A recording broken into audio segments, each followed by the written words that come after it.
Well, today I've got 3 lessons for you from this book, How Successful People Think by John Maxwell. Did a chapter by chapter breakdown of the things that I was thinking about as I was going through the book, but I want to just share with you 3 big lessons. So the first big lesson that I learned is look for possibilities in every situation. Successful people look for possibilities. They see things that other people don't see. You know, when things go wrong, we're often tempted to bury our head in the sand. We're tempted to close our eyes, to not look that way because we don't want to see what's happening. Where successful people find the silver lining. They lean into the difficult things. They say, hey, I see what's happening here, but I don't see it as it is. I see what it could be. Let me look for the possibilities in every situation. So if you're going through something hard, what's the silver lining? What do you see right now that isn't reality yet, but it could be if you were to take action and take advantage of where you're at in this moment? So look for possibilities in every situation. The next thing the book taught me was take time for reflection. Take time for reflection. And one of the videos I'd mentioned that a lot of times we live life like that game show Supermarket Sweep. We're running all over the place, just throwing stuff into the cart, not really knowing what we're tossing in there. And so we get to the end and they're like, why'd you throw this in the cart? And we're like, I have no idea. I was in a hurry. We don't stop to check the cart enough. I don't stop to check the cart enough. But what would it look like to slow down and utilize the power of reflection? Why did this go that way? How did we get to that point? What could we have done different? What lesson was inside of the loss we just experienced?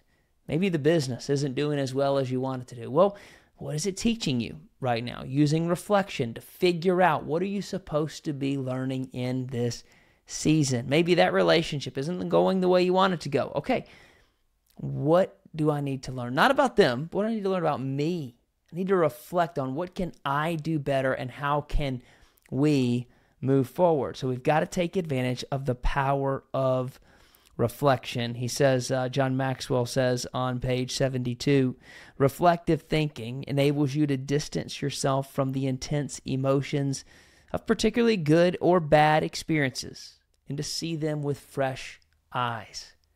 That's what we do when we zoom out, when we step back.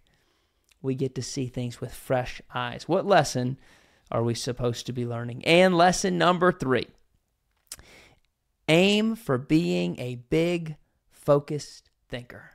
Aim for being a big, not small. Don't think small. Think big. What could we achieve? What could we do? Think big. They have that old saying that if you shoot for the moon, you miss and land in the stars. That actually doesn't really go once you get old enough to think about it because the stars are much further away than the moon, but you get it, right? You get it. Shoot for the big possibilities because when you miss them, you're a lot further off than you were when you started, and then get focused. You can think big all day and not take action that's needed to be taken to get to where you want to go in this moment. So you've got to be focused. You got to utilize the power of focus. So I see what's in the path in front of me, but I also know what steps I need to take today. John Maxwell says on page, 11, so very early on in the book, focused thinking removes distractions and mental clutter so that you can concentrate on an issue and think with clarity. How many times do we think cloudy? We think cloudy because we don't really have a lot of focus in what we're doing right now. We've spread our focus too thin. Or we're coming out of a season of overwhelm and we've just decided we don't want to focus. I think big focus thinking is not only going to help us get to where we want to go, but it's going to help us help others in the process, which is a lot about what this book contains. How are we helping others? How are we chasing a big vision? How are we thinking at the next level? Well, I hope if you haven't seen the other videos, you will join me on the journey of going through this chapter by chapter, but I just wanted to summarize the lessons that kind of stood out to me in the process. What a great short book And I'll leave you with this. The battle is won or lost in the 6 inches between your ears. So we got to learn how successful people think. I'll see you tomorrow.